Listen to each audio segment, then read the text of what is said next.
ఆట నైపుణ్యం వెలికి రావాలి, ప్రజల గుర్తింపు జరగాలంటే నైపుణ్యం కలిగిన ఆటగాడితో పోటీ పడాలి అని పెద్దలు చెప్తా ఉంటారు.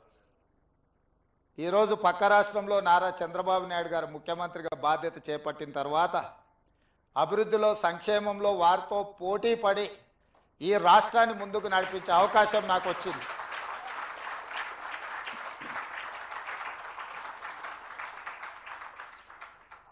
గతంలో 12 గంటలు పనిచేస్తే సరిపోతుంది, అంతకు మించి అవసరం లేదు అనుకునేవాడిని. కానీ ఇప్పుడు వారు 18 గంటలు పనిచేస్తే నేను 12 గంటలతో సరిపెడితే కుదరదు. కాబట్టి మా అధికారులకు, మా సహచరులకు మనం కూడా 18 గంటలు పని చేయాల్సిందే. అభివృద్ధి విషయంలో, సంక్షేమం విషయంలో పోటీపడి ఈ రెండు తెలుగు రాష్ట్రాలు ప్రపంచానికే ఒక రోల్ మోడల్గా నిలబడాలి అని నేను భావిస్తున్నాను. ఆ దిశగా మా ఆలోచన, మా విధానాలు, మా నిర్ణయం ఉంటుంది. అందులో భాగంగానే తెలంగాణ రాష్ట్రంలో చాలా హాస్పిటల్స్, అంటే ఇది Hyderabad is the hub for hospitals, కానీ నా ఆలోచన హెల్త్ టూరిజం హబ్ను ఒకటి క్రియేట్ చేయాలని మా ప్రభుత్వం ఆలోచన చేస్తుంది.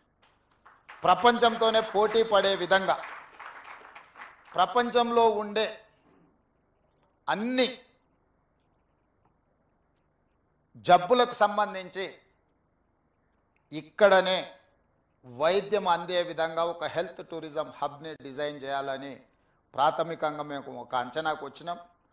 శంషాబాద్ ఇంటర్నేషనల్ ఎయిర్పోర్ట్ చుట్టుముట్టూత స్థలాన్ని సేకరించి ఒక 500 నుంచి 1000 ఎకరాలలో ప్రపంచంలో ఉండే రాణించిన, ఈ రంగంలో పేరుగాంచిన సంస్థలను అన్నిటిని కూడా రప్పించి అక్కడ వాళ్ళకు అనుమతులు ఇచ్చి ప్రపంచ దేశాలలో నుంచి ఎవరైనా హైదరాబాద్కి వెళితే ఎలాంటి జబ్బుకైనా వైద్యం అందుతుంది అనే విధంగా తీర్చిదిద్దాలన్న ఆలోచన మా ప్రభుత్వం చేస్తున్నది. ప్రధానంగా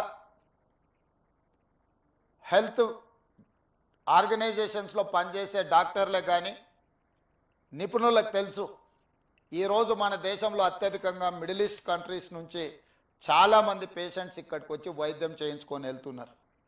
వాళ్ళకి రావడానికి, పోవడానికి అవసరమైన విమాన సౌకర్యాలే కాదు, విమానాశ్రయంలో దిగిన తర్వాత కూడా వాళ్ళకి ఎలాంటి ఇబ్బంది జరగకుండా ఒక గ్రీన్ ఛానల్ ఏర్పాటు చేసి మిడిల్ ఈస్ట్ కంట్రీస్ నుంచి ప్రధానంగా ఇక్కడ వైద్యం కోసం వచ్చే వాళ్ళకందరికీ కూడా ఒక అద్భుతమైన సౌకర్యాలు ఏర్పాటు చేయాలన్న ఆలోచన మా ప్రభుత్వానికి ఉన్నది.